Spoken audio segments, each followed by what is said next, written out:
Resolution 2404 is B. So, Fife School District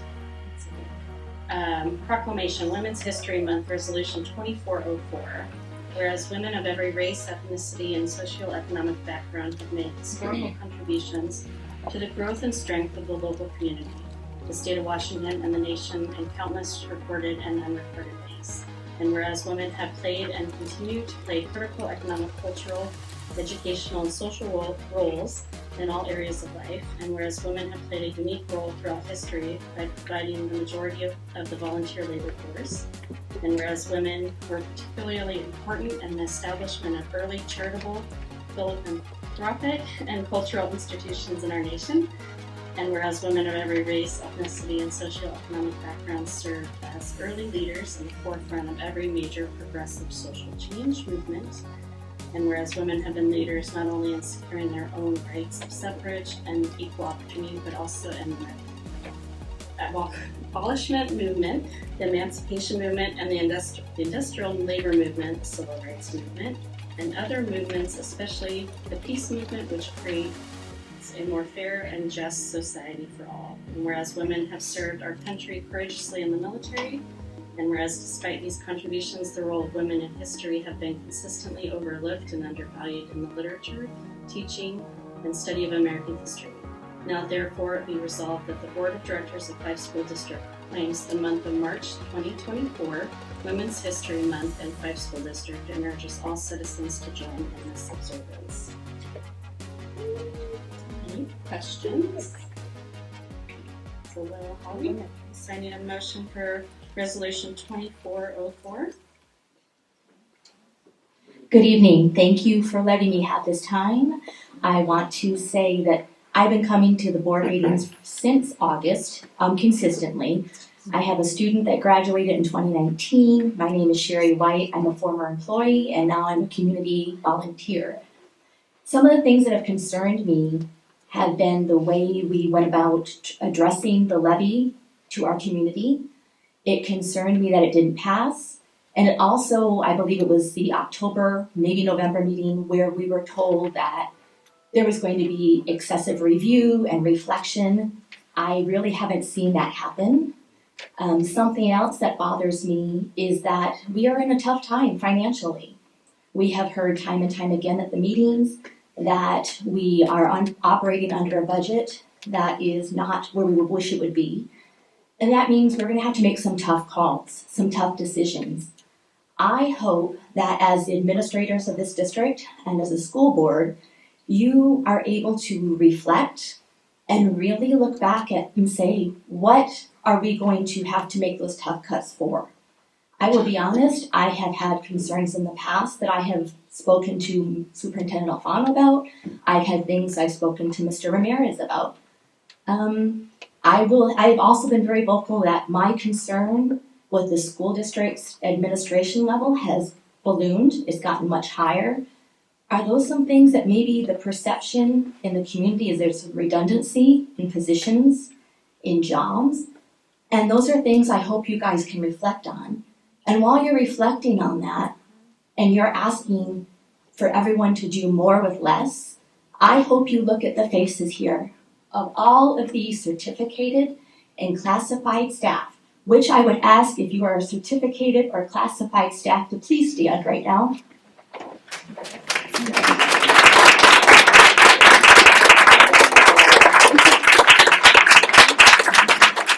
These are the faces that will be making those wonderful best foot forward, saying, you know what, we're going to do it. We're going to put our kids first, our student-facing positions. These are the people that do it every single day. I have been privileged and honored to be able to call them coworkers. A lot of them are friends, but they're the ones that the students and the parents in this community see first, with the bus drivers, with the paras, with the lunchroom, with the teachers. This is what is going to be the legacy of Fife. This is what puts the R in relationships for Fife. Together we are Fife. These people that are behind me, that stood up, they're the ones that do that. And I hope when those tough decisions are being made, those are the people you think about. Thank you.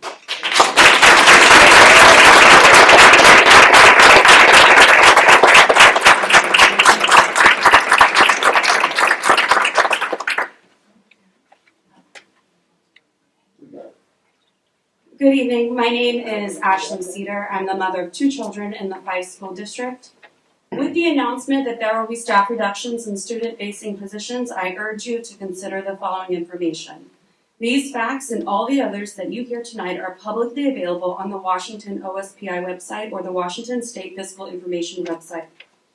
Our school district has one of the most expensive district administrations in the region, looking both at individual salaries and per pupil expenditures. For example, the comparable University Place District, UP, spent 82% on instructional expenditures last year, while Fife's instructional spending was only 71%, a difference of nearly $6.3 million. The percent of UP students who met grade level standards was a staggering average of 25 percentage points over Fife students. Even in districts with a similar instructional spending percentage like Tahoma, Puyallup, and Bethel, Fife students underperformed in every subject. Mr. Alfano, we had a small group meeting with you on Monday, February 12th. When I brought up this correlation between instructional spending and student performance, you disagreed that student performance was an important indicator of a successful school district. However, the Institute of Education Services is unequivocal. Dollars spent on instruction are directly related to improved student performance. At that same meeting, I noted that your salary was much higher than that of the UP superintendent, including $48,000 in raises in only the last 3 years. You said it was because he is, quote, only a 3-year superintendent. In your 10 years in office, student performance in ELA and math has steadily decreased, and teacher satisfaction has steadily decreased. Meanwhile, your salary and the administration size have steadily increased. And now you want to fire teachers, paraeducators, and support staff, the people who actually teach. How can you justify this? In your previous 2 school administrative positions, you received votes of no confidence. If another vote was taken today, you'd receive a 3rd. Now I'd like to address the board. I ask you to look at the Kent School Board's recent resolution 1663. They have a similar budget problem as Fife, but they have committed to reorganizing their central office first, before cutting student-facing jobs. They are putting teachers and students first, and Fife should do the same. Please reconsider your staff reduction plan. Thank you.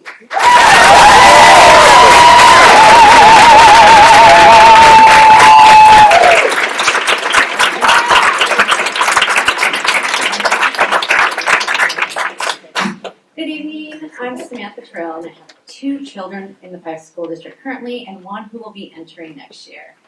Mr. Alfano, I also attended the small group meeting with you on Monday, February 12th, during which you made a statement which I asked you to repeat for clarity as I took notes.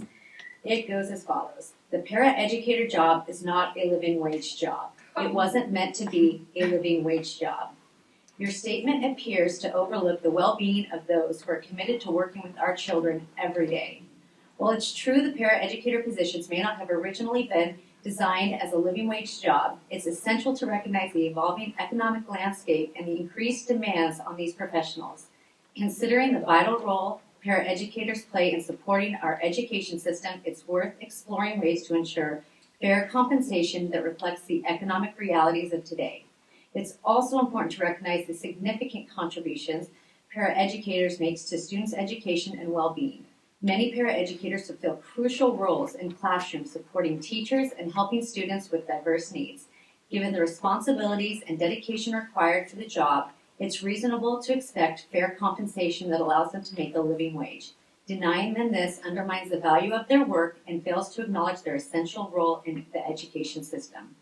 The average hourly wage for a paraeducator with 5 years experience in the Fife district is $24.76. Based on 7-hour workdays and 180 school days, this translates to an annual salary of $31,198.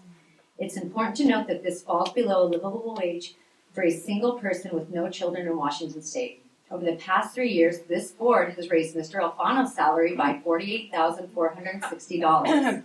To emphasize, during a budget deficit, the superintendent's salary was increased by 55%, surpassing the average annual earnings of a paraeducator in our district. A substantial raise for 3 consecutive years could be considered fair if the superintendent has demonstrated exceptional performance, achieved significant improvements in student outcomes, taken on added responsibilities, and effectively managed the financial well-being of the school. However, given the current financial challenges faced by the district, including staff and program cuts, these raises appear at best excessive. The superintendent's role in ensuring the financial health of the school adds another layer of consideration in evaluating the appropriateness of such salary increases. There's no justifiable reason for these staff cuts. I strongly encourage the board to reconsider its plan to reduce staff for the upcoming year. Do not cut our student-facing jobs.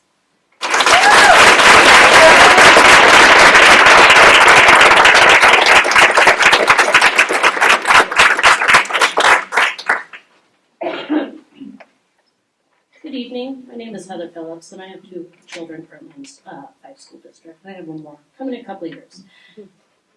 I'm very concerned about the spending in Fife School District, especially when we have classrooms not having basic needs.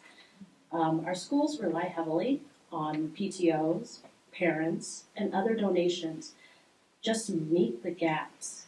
There are inequities between some of our schools and other schools in the district that have resources more in technology and science.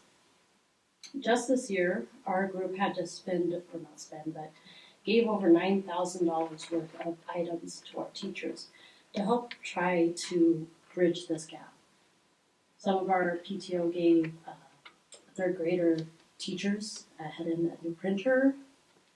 We had to give a new kindergarten teacher at Discovery a basic whiteboard, not even a smart one, just a basic whiteboard.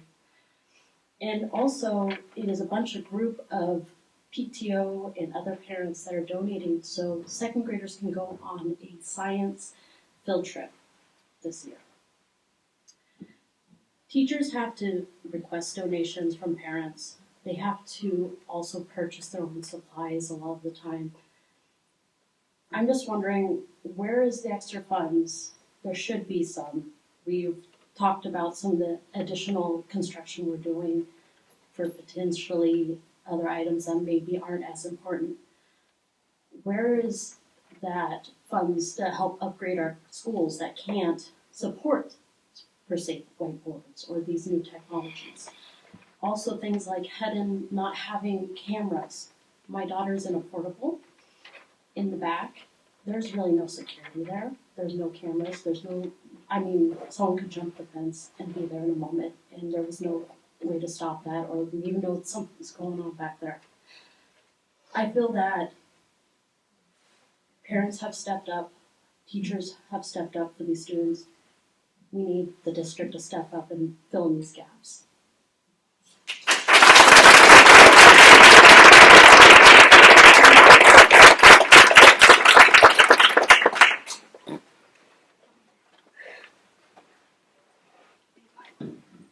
Good evening. My name is Kristine Walz. I have 2 children here in the Fife School District, and I'm here to voice my concerns about the district spending and consequently the resource deficit for our children. As an avid volunteer here at the PTO and a first-year parent in this district, I know that our teachers have both experience and are highly dedicated.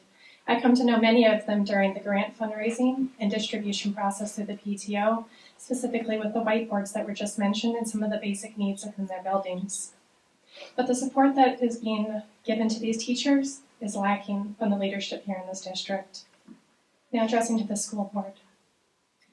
Please consider that since 2015, teaching and the teaching support expenditures, which have been combined, have increased a total of 84%. Expected, while the expenditures for the superintendent's office alone have increased 164%. We've heard today that he's had a $48,000 raise, and while I'm not saying that he shouldn't have had something $48,000 does seem excessive when we're drawing down on our budget year over year. When we're asking our parents to fundraise for whiteboards and seats within our library, to fix broken books that come home with my children for read and lead with pieces of tape on them that parents are funding. I think we can do better as a district. I know we can do better with our leadership. You as a school board have the responsibility for holding our superintendent fiscally accountable and ensuring that our spending benefits our students first and that he's following your leadership in that aspect. Please hold him and all the leadership accountable to making good financial decisions as we progress in this year. Thank you.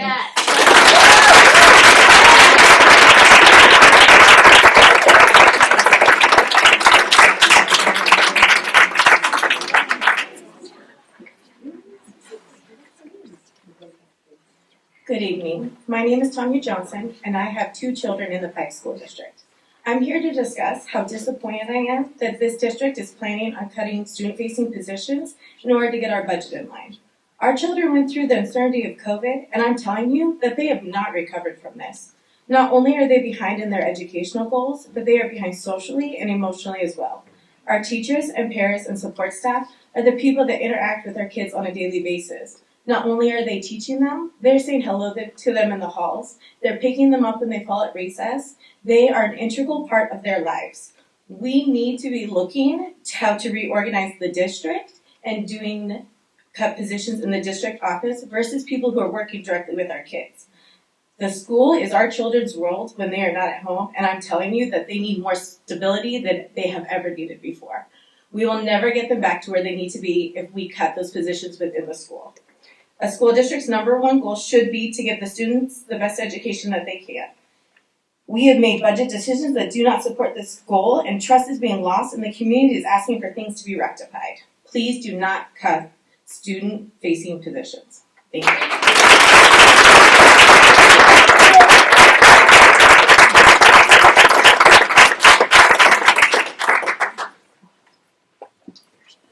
Hi, good evening. My name is Heather Gibbens. My husband and I have 6 children in the Pike School District. 3 have graduated, 3 are still attending.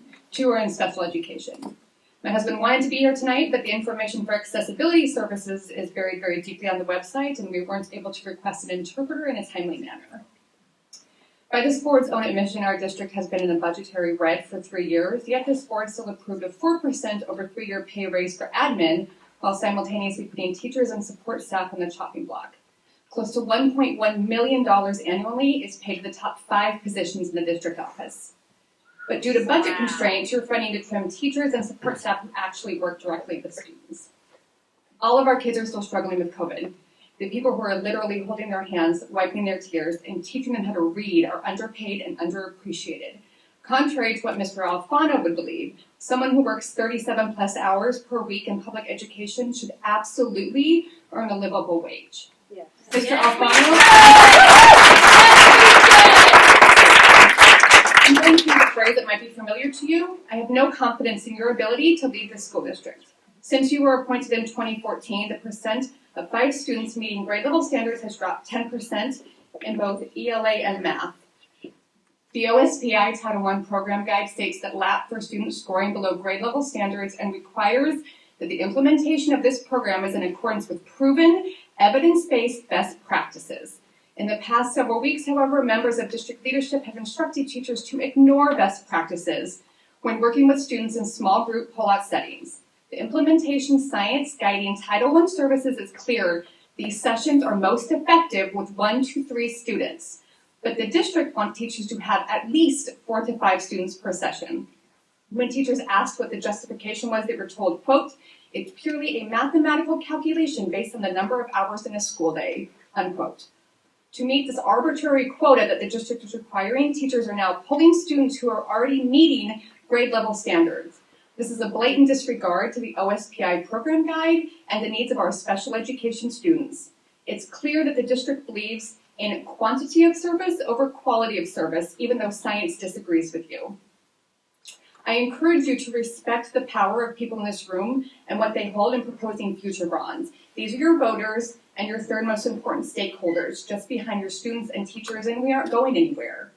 Board members, I can tell you why the most recent bond didn't pass, saving you $2 million this district doesn't have hiring a consultant.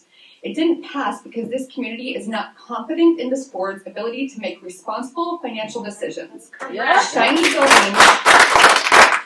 buildings are worthless if our students aren't being properly supported inside of them. It is capable of making good decisions, even when they contradict the opinions of the superintendent.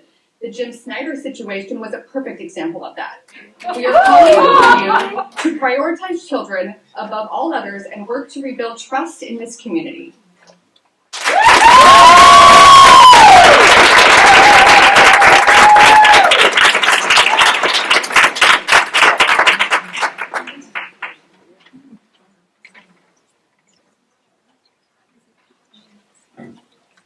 Good evening. My name is Heather Andrews. I have 3 children here at Fife, 2 attending Discovery and 1 at Hedden. I did not grow up around here, but upon moving to Milton in 2018, I heard wonderful things about Fife and their school district. I had heard the term Fife for Lifers, and I loved the idea of a small school district like that, which I grew up attending.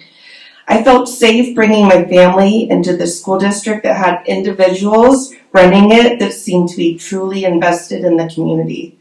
While not an active leader currently in the PTO right now, like most of these women speaking here tonight, I have volunteered regularly for the past 4 years. I enjoy seeing my children in the halls and having open dialogue with their teachers and the adults that are with them each and every day. Over the years volunteering, however, I've noticed a shift in the school culture. At first, I chalked it up to the impact of COVID, as most organizations were having dynamic shifts. But I did start asking questions to the people I was volunteering with. I wondered what they thought of this seeming shift in culture. Last month, I had the opportunity to see some of the research collected by a few of the women speaking here tonight, and I was shocked. It screamed of financial mismanagement. And I do have some accounting and budgeting experience. I've worked on several local nonprofits, including a local nonprofit school between 2019 and 2023. And the allocation of resources demonstrated in the documents I saw just did not make sense. What I saw, I could not unsee. Of all the pieces, all the pieces seemed to fall in place. On one hand, we have central office bloat with robust salary increases over the last 3 years. And on the other hand, we have diminishing funds in the bank. We have steadily decreasing student performance scores. And we have a huge need for basic resources in the classroom, particularly in technological advances in some of the older buildings, like those that my children go to at Discovery and Hedden. We also have the budgetary need to reduce student-facing staff. And this has resulted in a severe loss of trust between our community-backed school staff and the central office, namely the superintendent. Yep. I probably don't need to say this, but this is one of the reasons for the recent bond failure. All of this right here. Our community does not trust you with this money, Mr. Alfano. Right now, I am not coming here pretending to have the solutions because I have none, but I am coming as a scared parent. The kids of our future, the Fight for Lifers, they are your future. Certainly, a reallocation of resources with the intent to preserve some of our student-facing positions is a healthy start to healing this broken school culture and improving our student performance. I walk these halls weekly, and I can tell you, paraeducators are a resource worth investing in. Please, school board, reconsider your staff reduction plan and help hold Mr. Alfano accountable. Yes!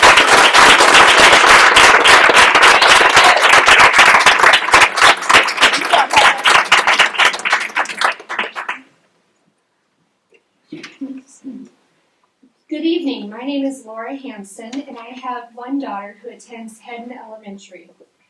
Just this morning, Fife Public Schools announced on Facebook that it is joining with the Learning First Alliance to celebrate educators, students, and school communities.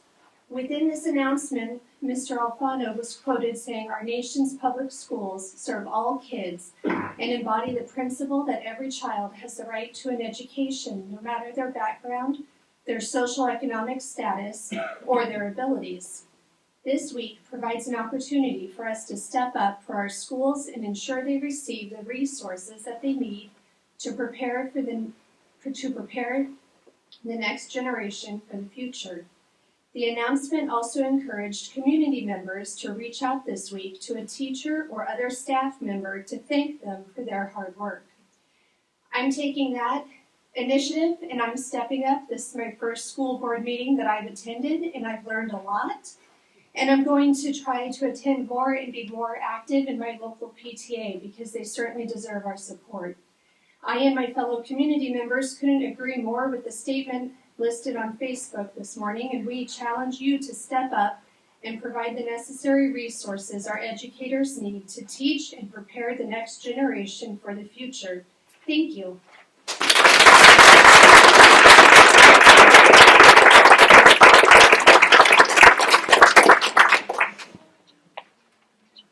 Good evening.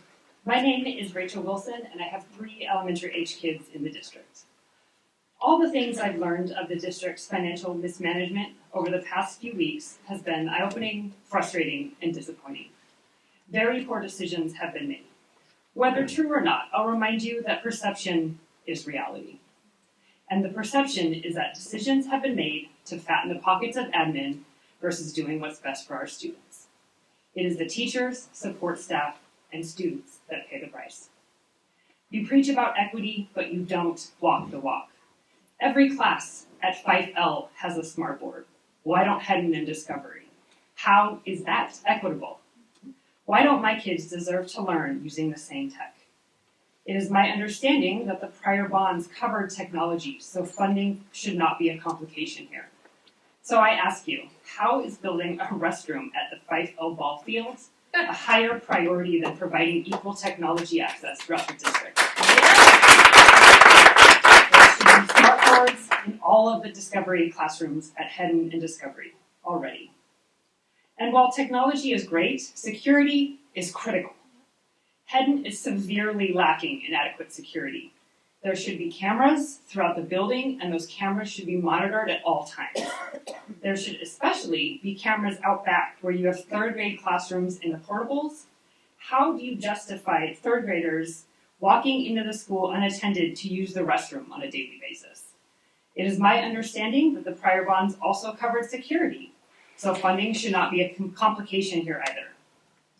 It is a known issue that due to COVID, a higher number of students are behind academically and behaviorally, yet you state that you plan to eliminate student-facing positions. I don't see how this makes any sense. Your first solution should be to eliminate some of the bloated admin positions, combined with reducing admin salaries. No other solution is acceptable. As a board, you have lost your way. To quote Dr. Marcia Honey of the North Kitsap School District community, your primary duty is to the students of the district, not the superintendent. Your secondary duty is to the taxpayers of the district, not the superintendent. Part of your job as board members is to supervise the superintendent, not to follow his lead with blind loyalty. Fife has the most amazing teachers who work miracles on a daily basis. And this is not because of the district's support, but in spite of it. Thank you.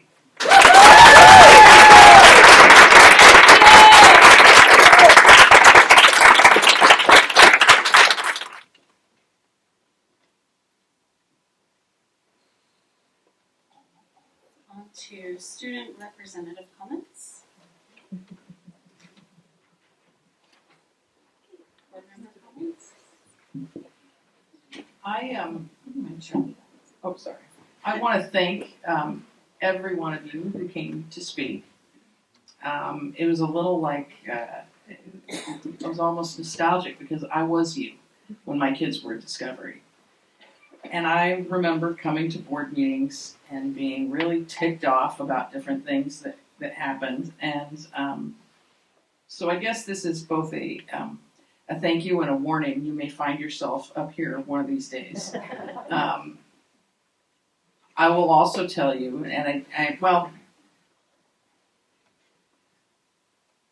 the view looks a lot different from here.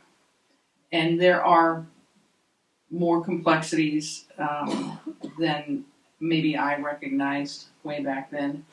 But there are also some essential truths. One of the essential truths is that the students are and have to be always our number one priority. Not my kids. I always used to say, my kids will be fine. Our kids are going to be fine. But it's those kids who don't have the support and the parents there. I was that ridiculous, caricature of a PTA mom who was always there. But it wasn't for my kids. It was for every other kid. And I guess I'm just kind of addicted to that, and that's why I'm still here. There seems to be a belief that all the reductions are going to be student-facing. And first of all, that's absolutely, I will resign before that happens. There will be reductions everywhere. None That of is- them should be student-facing. Thank you. That is not to say that there will not be any, because we have to look at enrollment numbers, and we have to be responsible. Pardon me, I have the floor. Yeah, this is I have the floor. But what I want to say is, what you have had to say is something that we are listening to. These discussions are ongoing. There has been no final decisions made about anything. So thank you for this input. I did want to address one thing that would have annoyed the crap out of me if I were sitting there, and that is the restrooms at Fife Elementary. That's not a choice. We didn't want to build the concession stand and restroom right now, but we have to, or the city would not allow us to continue using the ball fields. And so, when you're faced with those kinds of choices, are we gonna eliminate athletics for our high school students? Just pay the Or city. You pay the city to use the field. Again, I have the floor, and we can talk about these things after the meeting. But those again come out of capital funds that's never going to help with the budget situation we have now. But the bottom line is, and I really do mean this, your passion, you showing up here is deeply appreciated, and keep it up and hold our feet to the fire, and know that you do have an impact, and I, for one, appreciate you and appreciate the fact that you are willing to come out and sit through a really boring meeting to help not your kids, but all the kids in the district, And these are hard conversations that we're going to keep having. And I appreciate you. Thanks. Thank you. I support all students, so thank you for speaking tonight.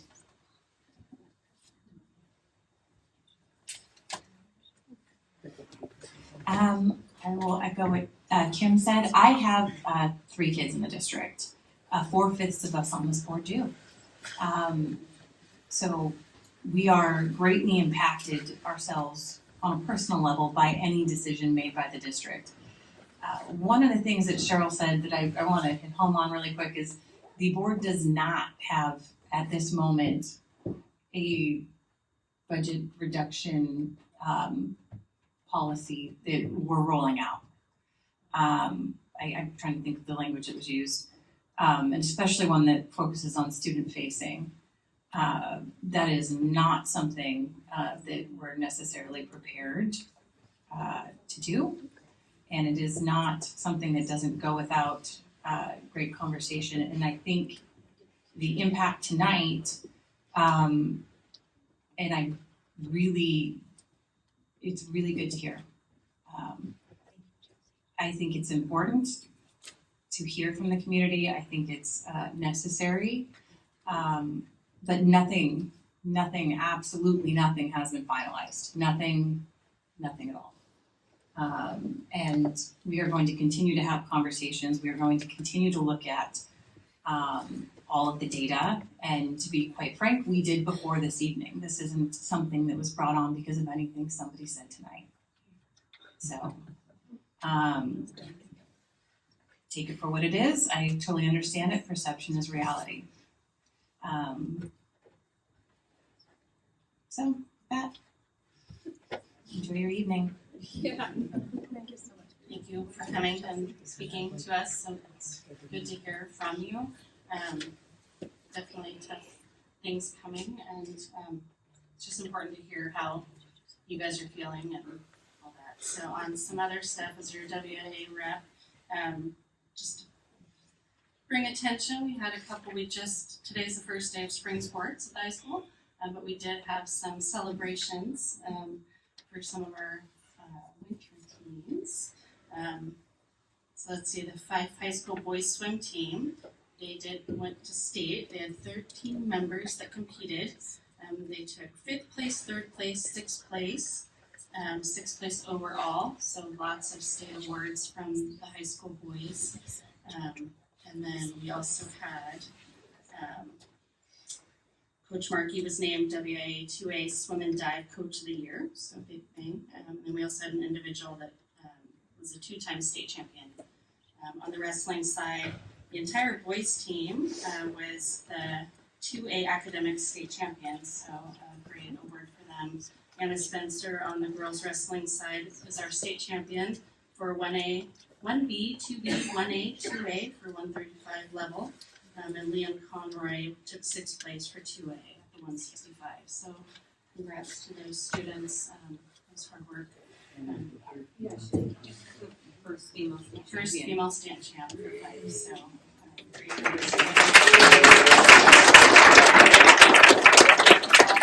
spring sports, which Will and Holly are both participating in. So.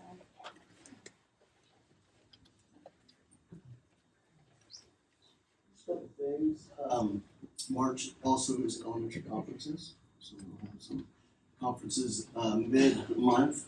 It was nice to see our academic state champs. That is 3 academic state champs in the last 3 sports seasons. We had 2 last spring and 1 this winter, so it's 3.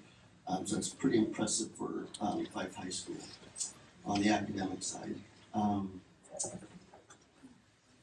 The general theme comments around our reductions, as if even these guys are on a final reduction status of where we're at. This is an iterative process. In fact, that the assumption is, that all cuts are going to come from classified and or teachers. It's just not true. And we're having tough conversations daily. I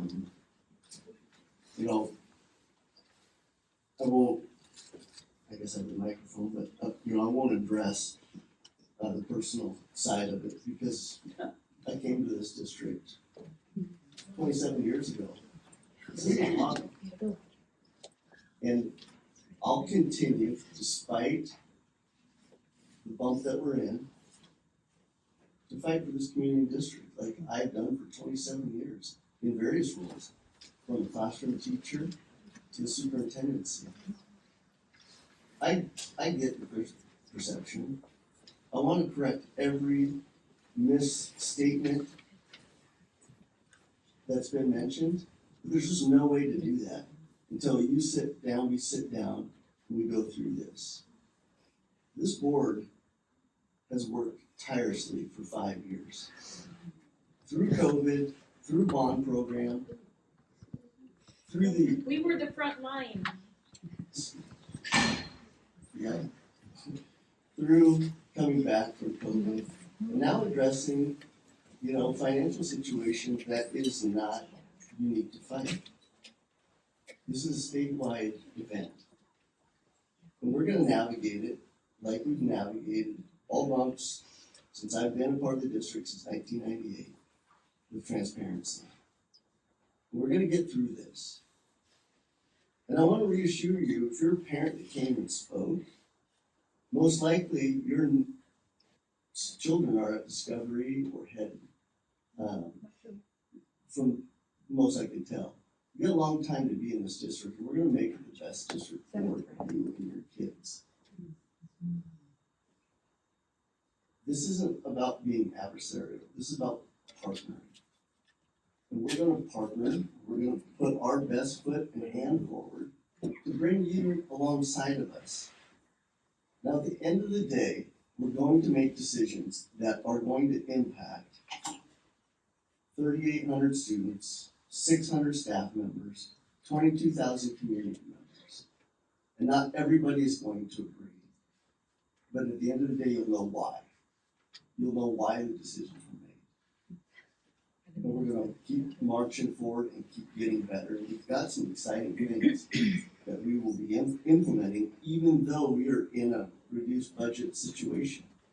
Like we were in 2007, like we were in 1995. We'll get through it. And I hope that if you're sitting out there and you're skeptical, that at some point you'll be sitting up here, or you'll come up here and say, you were right, we're better off if we partner. We're better off if we tackle this hand in hand, instead of hand against hand. You go away for a second.